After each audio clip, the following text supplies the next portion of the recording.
오늘 이 시간은 주께서 나와 함께 하심이라 라는 제목으로 함께 말씀을 나누도록 하겠습니다.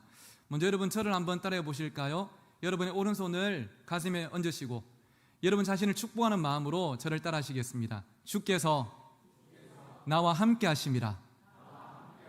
한 번 더 하겠습니다. 주께서 나와 함께 하심이라. 할렐루야. 이번 한 주도 하나님께서 여러분과 함께 하시며 인도하시고 지키시는 복된 한 주가 되기를 주의 이름으로 축원합니다. 시 한 편을 소개하면서 오늘 설교를 시작하려고 하는데요, 제목은 절벽 가까이로 부르셔서입니다. 절벽 끝으로 나를 부르셔서 다가갔습니다. 절벽 끝에 더 가까이 오라셔서 더 가까이 다가갔습니다. 그랬더니 절벽 끝에 겨우 발을 붙이고 서 있는 나를 절벽 아래로 밀어버리시는 것이었습니다. 물론 나는 절벽 아래로 떨어지고 말았습니다. 그런데 나는 그제서야 비로소 알았습니다. 내가 날 수 있다는 사실을. 여러분은 살아가시다 보면 때로는 하나님께서 모질 만큼 여러분을 절벽 끝으로 몰고 가시는 것 같은 그런 때가 있지 않으십니까? 여기서 내가 한 걸음만 더 뒤로 밀려나면 내 인생은 끝날 것 같습니다. 이번 시험에는 꼭 합격해야 될 것 같고, 이번에 종합검진 때는 꼭 좋은 결과가 나와야 될 것 같고, 이번에는 내 자녀가 대학에 가야 될 것 같고, 이번에는 꼭 기도응답이 와야 내가 살 것 같은데, 그런데 하나님은 우리를 붙잡아 주시는 게 아니라 오히려 이렇게 툭 밀어버리실 때가 있죠. 그 순간은 우리 인생에서 아마 가장 고통스럽고 외롭고 절망적인 상황이 아니겠습니까? 그런데 그때야 우리가 한 가지 깨닫는 것이 있습니다. 우리에게는 우리를 절대 추락하지 않도록 오히려 날아오르게 하시는 은혜라는 하나님의 특별한 그 선물이 있음을 우리는 깨닫게 되는 것입니다. 푸른 풀밭과 실만한 물가가 아니라 절벽 끝에서만, 사망의 음침한 골짜기에서만 경험할 수 있는 하나님의 특별한 은혜가 있다는 것이죠. 저는 오늘 이 예배를 통해서 여러분이 그 안에, 은혜 안에 머물러 있음을 다시 한 번 더 확인할 수 있는 귀한 시간 되기를 주의 이름으로 축원합니다. 우리는 지난주부터 시편 23편 말씀을 묵상하고 있습니다. 지난주에 시작하면서 우리가 함께 시편 23편을 한번 암송해보자 하면서 암송 이벤트를 했는데요, 감사하게도 많은 분들이 가족들과 함께든지 아니면 개인적으로 암송하시는 영상을 밴드에 올려주셨고, 또 그 밴드에는 올리지 못하셨지만 저한테 따로 연락이 오셔가지고 목사님 저 암송하고 있습니다 하면 통화로도 한번 해보시고, 또 암송하시는 또 그 시간들이 너무 귀하다고 말씀해 주시는 분들이 더 많으셔서 참 감사한 한 주였습니다. 지난주에는 1절과 2절 말씀을 중심으로 여호와는 나의 목자시니 라는 제목의 말씀을 함께 나누었죠. 여호와께서 나의 목자가 되실 때 그분이 나의 모든 필요를 채우시는, 그래서 부족함이 없는 삶을 우리가 살아갈 수 있고, 그분은 우리의 발걸음을 푸른 풀밭과 또 실만한 물가로 인도하신다, 우리가 함께 말씀을 통해 확인했습니다. 그런데 여러분, 우리 인생이란 게 푸른 풀밭과 실만한 물가만 있는 것은 솔직히 아니죠. 사망의 음침한 골짜기도 우리 인생에는 존재합니다.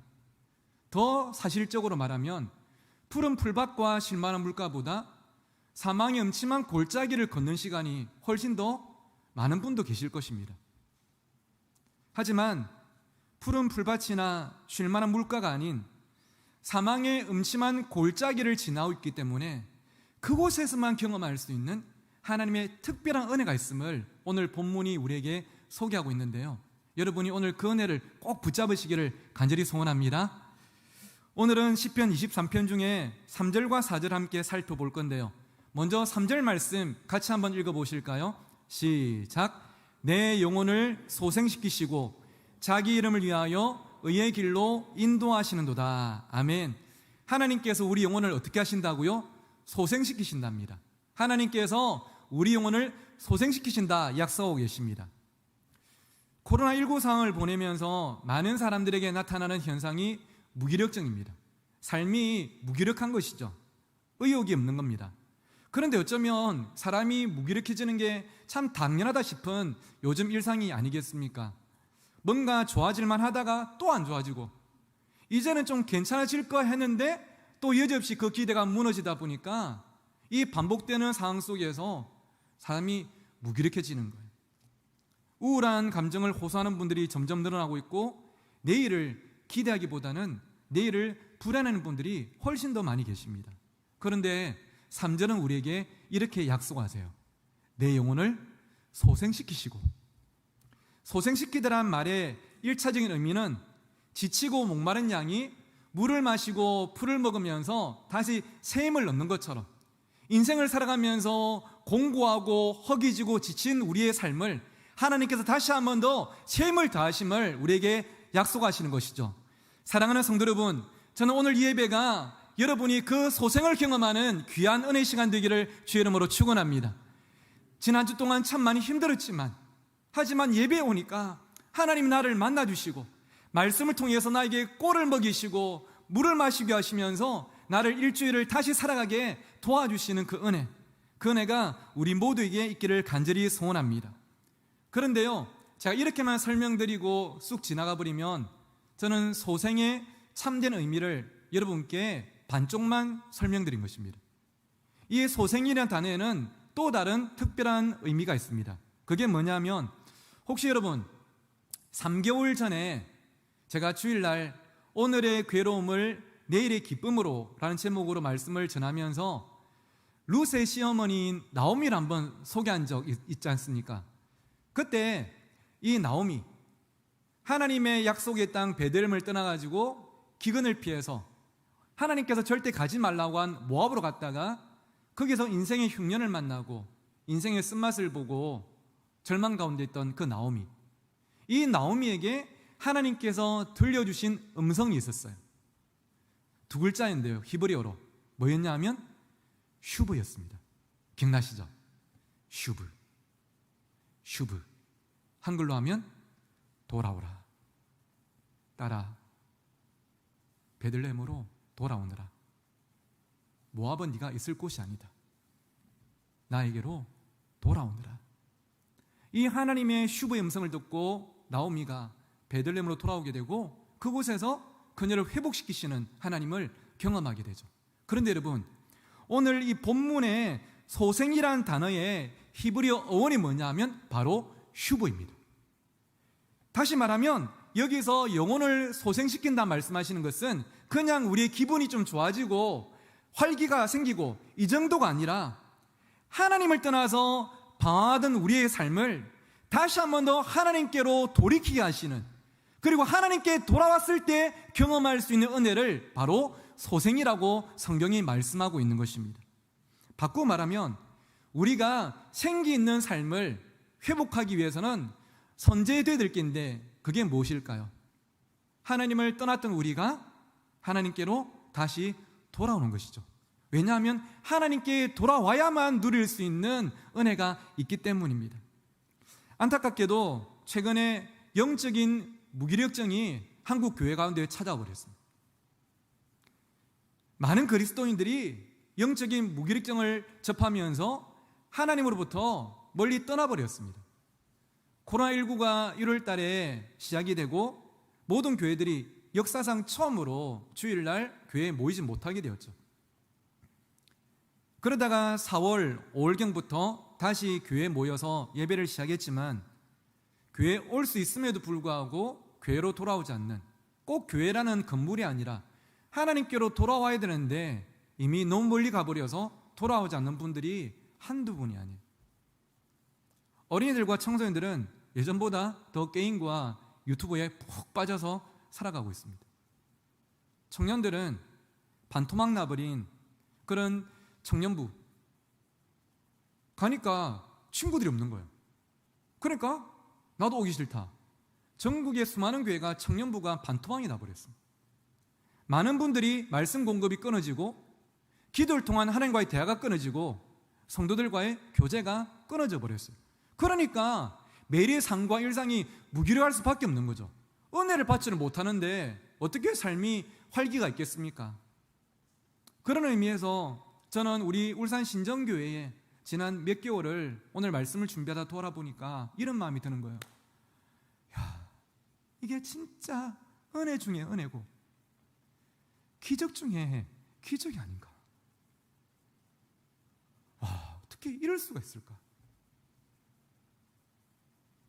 부활주의를 기점으로 다시 교회에서 예배를 시작한 이후로 성도님들이 한 분, 두 분 오시기 시작하더니 지난 8월 말미쯤에 우리가 다시 이제 온라인으로 예배를 전하기 전까지 코로나 전에 예배 출석수가 다 모였지 않습니까? 이런 교회가 여러분 전국에 찾아볼 수가 없습니다. 그뿐입니까? 8월 말경에 또 어쩔 수 없이 교회에 모이지 못하게 됐지만 또 우리 성도들이 각자의 삶에서 움직이는 교회로 살아가고 계시더라고요. 아까도 우리 집사님 기도 가운데도 언급하셨지만 한 청년으로부터 시작된 이 금식과 성경 필사가 여러분 지금 얼마 안 됐는데요, 제가 오늘 말씀을 준비하기 직전에 확인해 보니까 지금 벌써 100명 가까운 분이 이 성경 필사에 원로 장로님부터 청년까지 장로님도 집사님도 권사님도 함께 하면서 이게 일일이 쭉 이어지고 있는데 얼마나 감사한지 정말 하나님을 바라보면서 가정과 교회와 민족을 위해서 기도하고 있는 우리 울산 신정교회이기 때문에 하나님께서 다시 한 번 더 은혜를 이 땅 가운데 허락하실 줄 믿습니다. 그뿐입니까? 어른들만 그런 게 아니고요, 그 우리 교육부서 중에 꿈마을 있지 않습니까? 초등학생들 꿈마을 이 부서가 있는데 저는 꿈마을 학생 학부모다 보니까 그 꿈마을 밴드에 제가 가입되어 있거든요. 제가 매일 보는 게 뭐냐면 우리 초등학생들이 성경을 필사하고요, 기도 제목을 적어가지고 매일마다 선생님들과 함께 올리고 있습니다. 자, 이걸 보면서 와, 참 애들이 내보다 낫다. 정말 꾸준하게 함께 말씀을 붙잡고 기도하는데 우리 울산 신정교회는 지금도 좋지만 내일이 기대되는 교회. 할렐루야.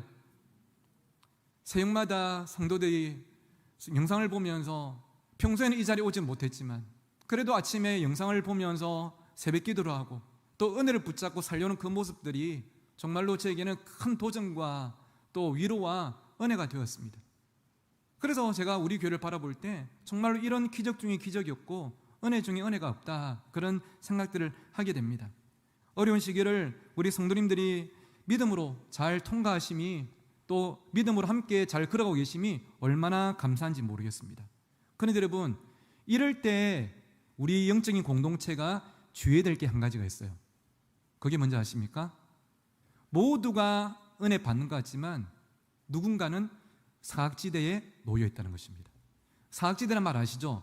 운전을 하다 보면 이렇게 사이드미러로 보면 차가 없는 것 같은데, 그래서 좌회전을 딱 하려고 하는데 끽 소리가 날 때 있습니다. 이 사이드미러에 보이지 않는 차가 사각지대에 있는 것이죠. 사각지대를 바로 보지 못하면 큰 사고가 날 수도 있어요. 운전 중에 사이드미러로 보이지 않는 곳, 또는 소리가 잘 들리지 않는 곳, 또 눈으로 잘 보이지 않는 곳, 또는 누군가의 관심과 영향이 미치지 못하는 곳을 사각지대다, 그렇게 이야기를 합니다. 우리 교회는 지난 몇 주 동안 이 본당을 중심으로 교회 전체적인 영상과 음향 공사를 했습니다. 우선 이 본당에 사각지대가 좀 많았습니다. 이 본당에서 뭐 운전할 일은 없잖아요. 그런데 어떤 사각지대가 있었냐면 소리가 잘 들리지 않는 사각지대들이 곳곳에 있었어요.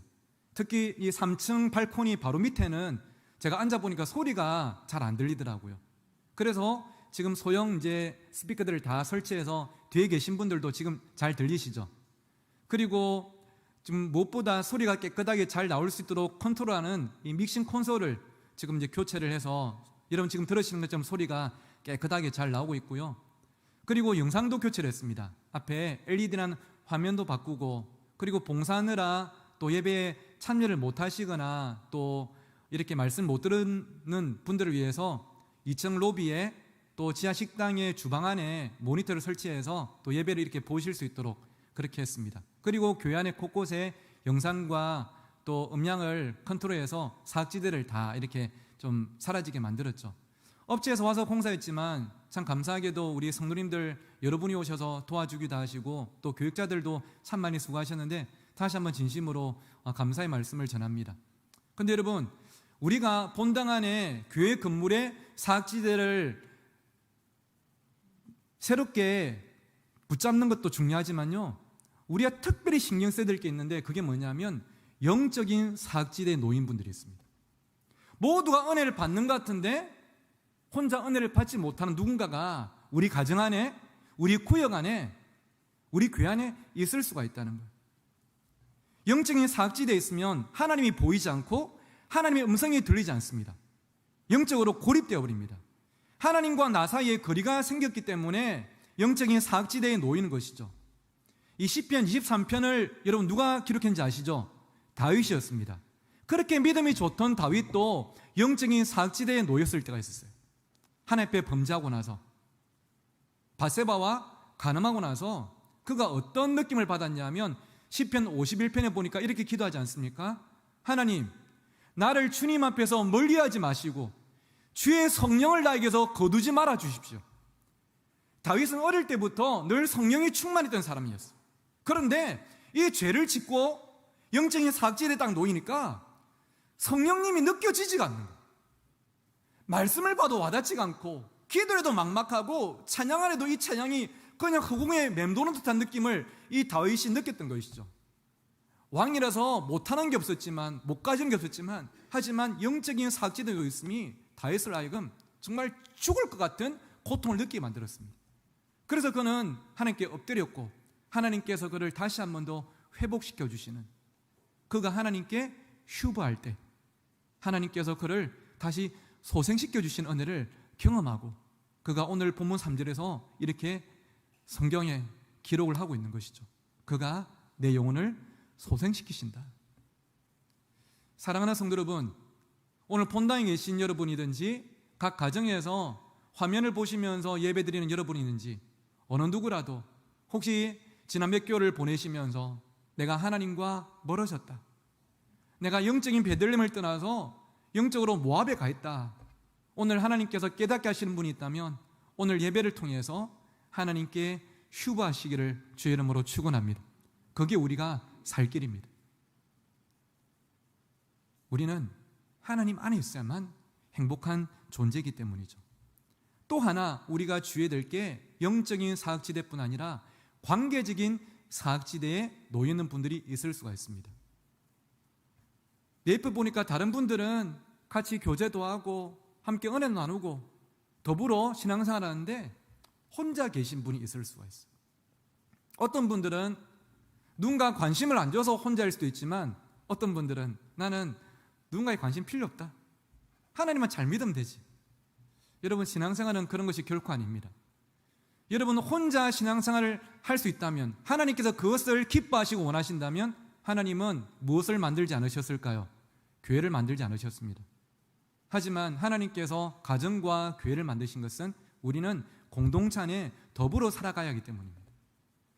누군가 힘들어할 때 내가 붙잡아 줄 수 있어야 하고, 내가 힘들 때 누군가 나를 붙잡아 줄 수 있어야 하는, 그것이 우리이기 때문에 하나님은 공동체 안에 있게 만든 것이죠. 혹시나 여러분 자신을 바라볼 때 내가 관계적으로 사각지대에 있다 생각되시는 분들은 용기를 내셔서 한 걸음 더 교회 안으로 들어와 보십시오. 연락을 기다리지 마시고 누군가한테 한번 먼저 연락해 보시고요. 기도 부탁하는 사람만 기다리지 마시고 여러분이 누군가에게 기도를 먼저 부탁해 보십시오. 그리고 누군가 여러분에게 다가오고 손을 내밀 때 그 사람과 함께 신앙생활을 해나가시는 여러분이 꼭 되셨으면 좋겠습니다. 여러분은 절대로 혼자 해서는 안 됩니다. 이번 주가 추석 연휴인데요, 이번에는 코로나 때문에 사실은 예년에 비해서는 이동이 많지는 않을 것 같습니다. 그래서 아까도 제가 한 집사님이랑 그런 말씀 나눴는데 요즘 사람들이 아이디어가 참 좋은 게 이런 말을 하더라고요. 원래는 불효자는 웁니다, 이 말을 바꿔가지고 이번 추석 명절에는 불효자는 옵니다 하면서, 그러니까 저희 아버지도 연락 오셔가지고 행목 이번에는 오지 마라, 우리가 불안하다, 서로 안전하게 보내고 다음에 보자 하시던데, 유동이 많지는 않겠지만 그래도 또 가족들을 만나러 가시는 분들 계시겠죠. 안전하게 즐겁게 잘 다녀오셨으면 좋겠고요. 제가 간절히 바라기는 이번 추석 명절에 우리 성도님들 가운데 혼자 며칠을 보내는 분이 안 계셨으면 좋겠습니다. 특별히 어르신들 가운데 평소보다 명절에 혼자 계시면 더 적적하거든요. 혹시 그런 분 계시면 저에게 좀 따로 연락을 주십시오. 제가 잠시라도 가서 얼굴 뵙고 차 한잔 하든지 밥 한 그릇 먹든지 해서 사랑하는 우리 어머니 아버지들이, 성도님들이 혼자 이 명절을 보내지 않도록 제가 좀 함께하고 싶습니다. 저든지 구역원들이든지 우리 울산 신교회 성도든지 우리는 누군가 혼자 되게 하는 것이 아니라, 관계적인 사각지대에 놓이게 하는 것이 아니라 손을 잡고 함께 걸어가는 복된 공동체가 되기를 주의 이름으로 축원합니다. 혹시 여러분 요즘 무기력하십니까? 삶이 행복하지 않으십니까? 그렇다면 여러분에게 중요한 것은 휴보하는 것입니다. 나의 삶이 하나님께 더 가까이 올수록 오늘 믿음으로 결단하고 하나님께로 한 걸음 더 가까이 나오시는 여러분 되기를 간절히 소원합니다. 그런데 여러분, 하나님께로 돌아오면 우리의 삶에는 아무런 문제가 생기지 않을까요? 아무런 고난이 없을까요? 물론 우리는 그것을 원합니다. 그런데 안타깝게도 인생이 그렇지가 않습니다. 하나님께로 돌아와도 우리는 사망의 음침한 골짜기를 지나는 순간이 있다는 것이죠. 4절 말씀인데, 내가 사망의 음침한 골짜기로 다닐지라도. 내가 어디로 다닌다고요? 사망의 음침한 골짜기로 다닌대요. 이것은 2절에 하나님께서 약속하셨던 푸른 풀밭, 쉴만한 물가와는 전혀 상반된 의미 아니겠습니까? 골짜기는요, 좁고 햇볕이 들어오지 않는 곳입니다. 어둡고 칙칙한 곳이에요.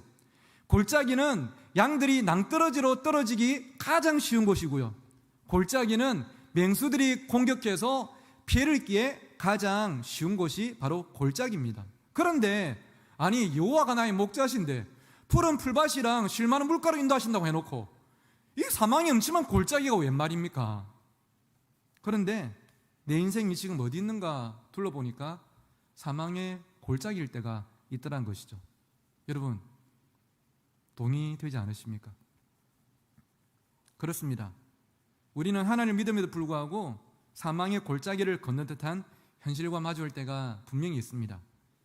이 사망의 골짜기는 사람을 차별하지 않습니다. 선한 사람이든 악한 사람이든, 부유한 사람이든 가난한 사람이든, 젊은 사람이든 늙은 사람이든, 하나님을 믿는 사람이든 믿지 않는 사람이든, 출신, 나이, 직업, 학벌, 종교와 상관없이 모든 사람을 찾아오죠. 그 어느 누구도 사망의 음침한 골짜기를 피할 수가 없습니다. 그런 것을 보면요, 여러분, 우리가 요즘 이렇게 매일 살아있는 게 한 단어로 기적 아닐까요? 죽을 병에 걸렸던 사람이 낫게 되는 것도 기적입니다. 그런데 눈만 뜨면 내 삶의 사망의 죽음의 그림자가 드리워졌는데 우리가 오늘도 이렇게 살아있다는 것, 우리가 주일이라서 예배의 자리에 와 있다는 게 정말 또 하나님께서 허락하신 기적이 아니겠습니까? 우리는 이 기적 가운데 살아가고 있는 것이죠. 그런데 이 죽음의 그림자는요, 다윗의 상 가운데 먼저 찾아왔더랬습니다. 다윗의 삶에는 늘 죽음의 그림자가 드리워져 있습니다. 어린 시절 목동일 때는 그가 들판에 양을 칠 때 사자와 공 같은 맹수들이 오면 다윗은 목숨을 걸고 싸워야 돼요. 자칫 잘못하면 바로 죽음입니다. 나중에는 키가 2m 90에 되는 골리앗과 싸워야 되죠. 그것도 사실 얼마나 죽음의 그림자가 깊게 드리운 상황이었겠습니까? 그뿐입니까? 나중에는 사울이 시기하고 질투해가지고 오랜 세월 동안 그는 창끝을, 칼끝을 피해서 도망을 다니게 됐고요. 나중에는 아들 압살롬이 아버지 다윗 목에 칼을 겨눠가지고 또 울면서 도망을 쳐야 되는, 늘 다윗의 삶에는 죽음의 그림자가 따라다녔던 것을 우리는 보고 있습니다. 그래서 그는요, 사망의 음침한 골짜기를 지나는 것이 어떤 것인지 누구보다 잘 압니다. 지금도 수많은 사람들이 각자 일상 속에서 사망의 골짜기를 지나고 있음을 보게 됩니다. 코로나로 인해서 경기가 더 어려워지면서 많은 자영업자분들이 문을 닫는다는 소식, 월세 내기가 벅차는 소식을 언론을 통해 접할 때마다 우리 울산 신정교회 성도님들은 좀 괜찮으신가? 많이 힘들지 않으신가? 겉으로는 표현 안 하시지만 지금 사망의 골짜기를 지난 것 같은 그 마음의 어려움이 없으신가? 그런 생각이 들어서 참 마음이 많이 아픕니다. 또 어떤 분들은 불의의 사고를 당하거나 생각지도 못한 질병이 찾아와서 고통의 시간을 보내기도 하고, 어떤 부모님들은 자녀가 방황하는 모습을 옆에서 지켜보면서 기대가 컸던 만큼 뭐도 크다 그럽니까? 실망도 큰 거예요. 그러면서 내 삶이 무너지는 듯한 아픔을 겪기도 하죠. 청년들은 취업과 결혼의 문이 점점 좁아지고 사회벽은 점점 높아짐을 절감하면서 절망하기도 합니다. 그런데 여러분, 우리가 오늘 본문을 통해서 꼭 기억해야 될 한 가지 사실이 무엇이냐면, 하나님은 여러분에게 뭐라 말씀하시냐? 내가 사망의 음침한 골짜기를 사라지게 하겠다 말씀하지 않으십니다. 내가 사망의 음침한 골짜기를 피해가게 하겠다 말씀하지도 않으십니다. 대신 하나님은 사망의 음침한 골짜기를 지날지라도 그곳에서 내가 너와 함께 하겠다 말씀하십니다. 그것이 오늘 여러분을 향한 우리 하나님의 약속입니다. 사망의 골짜기는, 목자기는 선택의 문제가 아니었어요. 풀과 물이 부족한 팔레스타인 지방에서는 한 곳에서 풀과 물을 먹고 나면 계속 머물지를 못합니다. 계속 양들에게 풀을 먹이고 물을 먹이기 위해서는 어떻게 됩니까? 또 다른 곳을 찾아가야 되는데, 그러기 위해서는 꼭 통과해야 되는 곳이 바로 이 골짜기였습니다. 골짜기는 선택이 아니라 필연이었습니다. 그런데 여러분, 그곳에서 목자는 양들을 혼자 보내지 않습니다.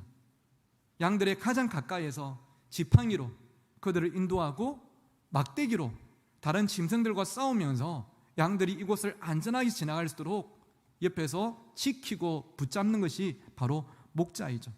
그분이 바로 저와 여러분의 하나님이십니다. 그 사망의 골짜기를 지나고 나면 양들은 목자를 더 신뢰하게 됩니다. 그리고 양들은 목자 없이는 한 걸음도 앞으로 나갈 수 없음을 스스로 깨닫게 되죠. 그것이 하나님께서 사랑하는 여러분에게 사망의 골짜기를 허락하시는 유일한 이유입니다. 사망의 골짜기를 지나는 것은 우리 인생에 있어서 필연적이지만, 우리는 그곳에서 우리와 함께 하시는 하나님을 귀로 듣는 정도가 아니라 가슴으로 느끼고 우리의 삶으로 경험하는 것이죠. 그러면서 그 골짜기를 지난 시간이 우리에게는 믿음의 간증이 되는 것입니다. 민수기 33장에 보면 출애굽한 이스라엘 백성들이 가나안 땅까지 가기 전에 걸어갔던 광야 여정이 상세하게 소개되고 있습니다. 그런데 여러분, 그 경로는요, 이스라엘 백성들이, 지도자들이 몇 명이 모여서 의논하고 결정한 경로가 아니었어요. 누가 이 길로 가라고 정해 주셨을까요? 하나님이었습니다. 하나님께서 그 경로를 지정해 주셨어요. 그렇다면 여러분, 그 길은 어때야 됩니까? 그 길은 가는 곳마다 드라이브 스루처럼 먹을 것, 마실 것이 풍성하고 적도 없고 그냥 아무런 어려움이 없는 것이 그 길이 아니겠습니까? 그런데 이스라엘 백성들이 걸어갔던 광야 여정은 결코 그렇지가 않았다는 것이죠. 그와는 정반대였습니다. 가는 곳마다 문제투성이었습니다. 하나님께서 그들을 첫 번째로 인도하셨던 곳이 어디냐면, 제가 얼마 전에 킵고잉이라는 설교 중에 소개했던 비아히롯, 홍해 앞이었죠. 그들이 가나안 땅에 간다고 가고 있는데 앞에 홍해가 펼쳐진 것입니다. 뭐지? 당스러움이 가시기도 전에 뒤에서 애국 군대의 말발굽 소리가 들려옵니다. 진퇴양난의 위기에 빠진 거죠. 하나님께서 인도하셨는데 그들은 비아히롯에서 이런 어려움을 만나게 돼요. 하나님께서 두 번째로 인도하신 곳이 어디냐면 바로 신광야였습니다. 광야 이름이 신이라는 곳. 이 신광야에서 그들은 불행하게도 먹을 것을 찾아볼 수가 없었어요. 먹어야 사는데, 먹어야 힘을 내서 앞으로 가는데 신광야에서는 먹을 것은 아무것도 찾아볼 수가 없었고요. 그들은 우리가 아무리 노예라도 애굽 땅에 있을 때 하루 세끼 밥 먹고 살 수 있었는데 왜 우리를 이끌었냐면서 모세를 원망하기 시작했습니다. 하나님께서 그들을 이끄셨던 세 번째 코스가 어디냐면 바로 르비딤이었습니다. 르비딤에서 너무나 어이없게도 그들은 마실 물이 아무것도 없음을 확인하게 돼요. 온도가 40도가 넘는 그 광야에서 물을 마셔야 살 수가 있는데 200만 명이 먹을 물이 하나도 없는 것입니다. 자, 여러분 보십시오. 하나님께서 친히 인도하신 곳은 왜 이처럼 문제투성이었으며 사망의 골짜기 같았습니까? 하나님의 능력에 문제가 있었던 것입니까? 아니면 하나님께서 그들을 사랑하지 않고 미워하신 것입니까? 그렇지가 않습니다. 그곳이었기 때문에, 그 광야였기 때문에 그곳에서만 경험할 수 있는 하나님의 특별한 은혜가 있었습니다. 홍해가 앞을 가로막고 있는 비아히롯이기 때문에 그들은 그곳에서 바다를 가르시고 길을 내시는 이 바다의 주관자이신 하나님을 경험하게 되었고요. 먹을 음식이 없는 신광야였기 때문에 그곳에서 그들은 하늘 문을 여시고 만나와 메추라기를 보내셔서 그들을 먹이시는 하늘의 주관자 하나님을 경험할 수가 있었으며,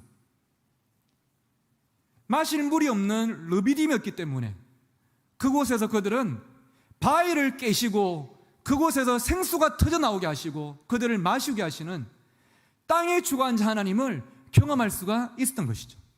한마디로 비아히롯과 신광야와 르비딤을 통과했기 때문에 그들은 바다의 주관자이시며 하늘의 주관자이시며 땅의 주관자이신 살아계신 하나님을 그들의 온 삶으로 경험했던 것입니다. 하나님이 살아계신다더라 들은 것이 아니었어요. 하나님이 살아계시는구나, 그분이 나와 함께 하시는구나, 그분이 나의 아버지시구나, 그들은 부인할 수 없는 그 경험 속으로 나아가.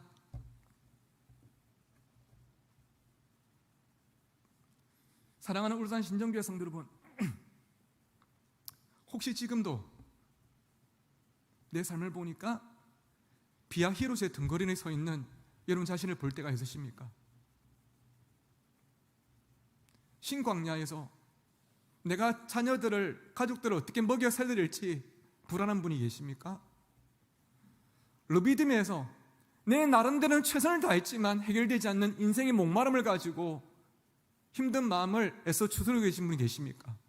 그렇다면 그곳에서 여러분이 인생을 책임지시는 하나님을 바라보고 그곳에서만 경험할 수 있는 특별한 은혜를 체험하는 여러분 모두가 되시기를 주의 이름으로 축원합니다.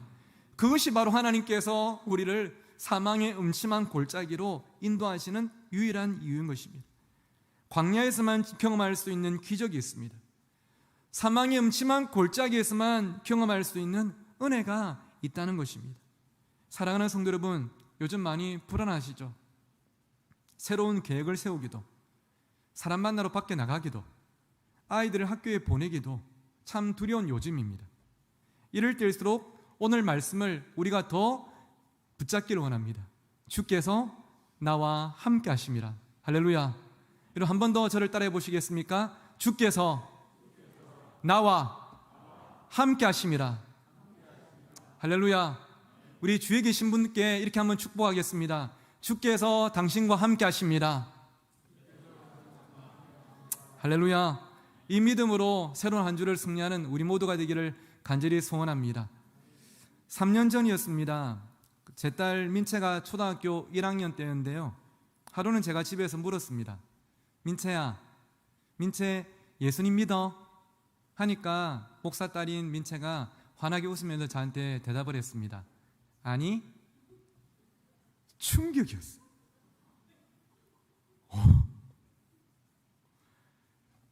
아빠가 목사랄 수도 있지만 그냥 한 명의 아빠로서 내 딸이 예수님을 안 믿는다, 좀 충격이었어요. 뭐 아직 어리니까 그럴 수도 있지 뭐, 앞으로 뭐 인생 7, 80 남았는데, 이런 마음이 안 생기더라고요. 하나님께서 우리를 진짜 언제 부르실지 모르는 그런 인생인데, 내 딸이 한 살이라도, 아니 하루라도 빨리 예수님을 인격적으로 만났으면 좋겠다, 이 마음은 우리 모든 부모님들의 같은 마음 아니겠습니까? 그래서 제가 결심을 했죠. 민채한테 복음을 전해야 되겠다. 여러분, 그래도 명색이 목사인데 뭐 딴 거 자리 없어도 바로 뭐 복음 전할 수 있지 않겠습니까? 근데 그냥 이렇게 강요하듯이 하는 것보다는 민채가 조금 더 쉽게 복음을 이해하고 자연스럽게 받아들일 수 있게 해주면 더 좋겠다. 그래서 제가 복음을 전할 수 있는 여행을 계획을 했습니다. 이름하여 복음 여행 해가지고, 민채야 월요일 하루 학교 째자 학교 방과후가 아니고 현장학습 내고 아빠랑 같이 하루 여행하자 해가지고 제가 그때 용인에 있을 때인데요. 경기도권을 다니면서 하루 여행을 했어요. 첫 번째 코스로 아침 일찍 이런 양평의 두물머리라고 들어보셨죠? 그 아주 아름다운 곳이 있는데 거기 가서 이 강과 또 하늘과 또 거기에 핀 꽃, 날아있는 새를 보여주면서 민채야, 이 모든 것들을 하나님께서 창조하셨어. 그리고 이 모든 것들을 창조하신 뒤에 아빠랑 민채랑 이 사람들을 하나님께서 주인공으로 창조하셨어. 민채는 하나님의 걸작품이야. 창조를 이야기해주고 이 두물머리에서 가까운 곳에 청란교회라고요. 풀을 청자, 알란자를 쓰는 계란 모양이 생긴 세계에서 제일 작은 교회라고 그렇게 하는 교회가 하나 있습니다. 한 몇 명 정도 들어갈 수 있는 작은 공간인데요. 거기 가서 민채야, 이렇게 작아도 이 안에 하나님께서 거하시면 이곳도 성전인 것처럼 아직 초등학교 1학년 어린 나이지만 민채가 하나님을 모시면 민채도 또 하나의 성전이야. 이렇게 하나님의 함께 하심을 이제 이야기해주고 서울로 갔습니다. 서울에 가서 그 한강대교들 중에 안타깝게도 사람들이 가장 많이 스스로 뛰어내리는 그 다리 쪽에 가서 민채야, 여기가 서울이라는 곳인데 전 세계에서 몇 번째로 잘 사는 곳이야. 그런데 안타깝게도 사람들이 하나님을 떠나서 마음에 평안이 없으니까 이 다리에서 열심히 살려고 다짐하는 게 아니라 스스로 뛰어내려서 삶을 마감해. 그래서 민채, 우리는 하나님을 절대 떠나면 안 돼. 우리는 하나님을 만나야 돼. 그리고 몇 가지 코스를 더 가고 나서 저녁 식사 시간에 식당에 갔는데요. 그 식당 사장님이 그 저희 교회 집사님이셨습니다. 미리 좀 짜놨죠. 이 전문용어로 짜고 치는 고스톱이라 하죠. 미리 이제 짜놓고 이제 민채가 좋아하는 걸 먹고 나서 계산하러 갔죠. 계산하러 가니까 집사님 얼마예요? 하니까 이 집사님이, 목사님, 우리 식당은 먹은 사람이 자기 거 내야 됩니다. 민채야, 네 이거 먹었으니까 13,000원 내. 하니까 민채가 돈 없는데요 하면서 저를 쳐다보더라고요. 그러니까 집사님이, 민채야, 우리 식당은 돈 안 내면 절대 못 나가. 자기가 자기 거 내야 돼. 네 돈 없으면 오늘 가서 설거지하고 밀대질하고 오늘 집 못 가. 하니까 애가 막 당황해가지고 막 안절부절하다. 그래서 제가 그랬죠. 짜놓은 멘트대로, 집사님, 오늘만 제가 계산하게 해주세요. 민채가 내야 될 돈 제가 대신 계산하게 해주세요. 하니까 집사님께서 짜놓으신 대로, 목사님, 오늘만입니다 하면서 민채가 지불할 돈을 제가 대신 계산하겠습니다. 그래서 제가 집에 오는 길에 설명해 줬죠. 민채야, 민채가 낼 돈을 아빠가 대신 계산한 것을 성경에서는 두 글자로 구속이라 그래. 우리가 지불해야 될 죄의 대가를 예수님께서 대신 십자가에서 지불해 주셨어. 그리고 마지막으로 집에 왔을 때 아내가 집 앞에 촛불로 이제 불을 만들어 놓고요, 문을 활짝 열어놓고 민채야 하면서 이렇게 맞이를 해줬어요. 그리고 집에 들어가서 마지막으로 설명해 줬습니다. 민채야, 이렇게 환영하고 맞이하는 것을 두 글자로 영접이라 그래. 예수님을 우리 마음속에 영접하면 예수님이 민채 마음에 들어오셔서 민채를 떠나지 않고 민채의 주인이 되어주셔. 민채야, 예수님 믿고 마음속에 영접할래? 하니까 민채가 응 하더라고요. 그리고 영접 기도를 하는데 제가 목사다 보니까 지금까지 누군가를 영접시키는 기도를 몇 번 했겠습니까?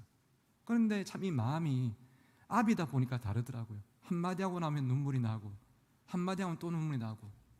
그랬던 민채가 지금 10살, 이제 11살인데요. 지금은 제가 민채야, 예수님 믿어? 물어보면 예수님 믿어. 예수님 내 안에 계셔.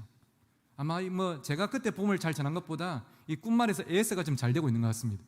그래서 지금도 그렇게 믿음을 가지고 있는데, 그 하루 코스 중에 제가 어디를 갔냐 하면 용인에 가면 어떤 아이들이 액티비티를 할 수 있는 이런 거 짚 라인이라고 이렇게 그 붙잡고 줄 타고 쭉 내려온 거 있지 않습니까? 어른도 이거 무서워도 좀 잘 못하는 게 있거든요. 그걸 하러 갔습니다. 그 민채야, 이거 타봐 하니까 무서워 하고 안 타려고 하더라고요. 그래서 제가 옆에서 그랬죠. 민채야, 아빠가 옆에 같이 있을게.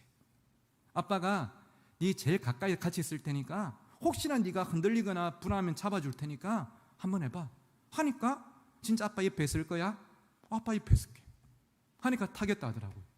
안전모를 쓰고 이걸 잡고 이 8살짜리가 쫙 내려가는데요. 정말 잘 내려가더라고요. 근데 얼굴에 불안한 기색이 없었어요. 끝나고 나서 제가 꼭 안아주는데 민채야 안 무서웠어? 아빠 옆에 있어서 하나도 안 무서웠어. 여러분 보실 때 제가 좀 어떻게 보이십니까? 저를 보시면 좀 사람이 좀 든든해 보이십니까? 왜 대답은 안 하고 웃기만 웃으십니까? 솔직히 그거를 통해 제가 저를 보면요, 저는 그렇게 누군가한테 믿음직스러운 그런 모습은 아닙니다. 어떤 분들은 아주 은혜롭게 목사님 날씬하십니다 말씀하시는데, 제가 저를 볼 때는 왜소해 보이고요, 때로는 남자치고는 좀 없어 보이기도 해요. 하지만 민치한테는 그게 중요한 게 아니에요. 그냥 아빠인 거. 아빠가 옆에 있으니까 그 두려운 길도 갈 수가 있더라고요. 여러분, 하물며 온 천지 만물을 말씀으로 창조하시고 지금도 세상 역사를 주관하시는 하나님 아버지시겠습니까? 그분이 여러분이 걸어가고 있는 사망의 음침한 골짜기를 함께 걸어가 주실 때 우리는 두려워하지 않고 믿음으로 발걸음을 옮겨 나갈 수가 있는 것이죠. 그렇기에 사랑하는 성도 여러분, 새로운 한 주를 시작하고 새로운 10월을 맞이하는 여러분의 가족들을 축복하면서 응원하십시오. 하나님, 학교에 등교하는 나의 자녀들과 함께 주시옵소서. 오늘도 직장에 출근해서 벅찬 하루를 살아갈 나의 남편과 함께 주시옵소서. 오늘도 집에 혼자 남아서 가정을 책임질 나의 아내와 함께 주시옵소서. 그리고 멀리 계신 연세 많으신 부모님과 함께 주시옵소서. 저도 여러분을 축복하고 응원하면서 이번 한 주를 살아가고 10월 목회를 준비하도록 하겠습니다. 우리 울산신정교회 공동체가 이 믿음으로 함께 걸어가는 복된 은혜가 있기를 주의 이름으로 축원합니다. 제가 수능을 치러 가던 날 아침에 어머니께서 도시락과 함께 제 손에 지으셨던 성경 구절을 읽어드리면서 말씀을 맺고자 합니다. 제가 1993년에 수능을 친 수능 1세대거든요. 그전에는 학력고사였는데 저부터 수능을 쳤더랬어요. 모의고사는 몇 번 해봤지만 여기 수험생들 말에 마음이 있지 않습니까? 이 시험이 내 인생을 결정할 것 같은, 밤에 잠이 안 오고 아침에도 얼마나 두렵던지. 근데 아침에 엄마가 제 한 손에는 도시락을, 한 손에는 종이 쪽지란 게 쥐어주시는데, 보성아, 나중에 밥 먹을 때나 쉬는 시간에 또 시험 치기 전에 한 펴서 읽어봐 하고 종이 쪽지 하나 쥐어주셨어요. 제가 수험장 들어가서 1교시를 치기 전에 이 종교육지를 펴보니까 앞에 있는 이 말씀이 적혀 있었습니다. 두려워하지 말라, 내가 너와 함께함이라. 놀라지 말라, 나는 내 하나님이 됨이라. 내가 너를 굳세게 하리라. 참으로 너를 도와주리라. 참으로 나의 의로운 오른손으로 너를 붙들리라.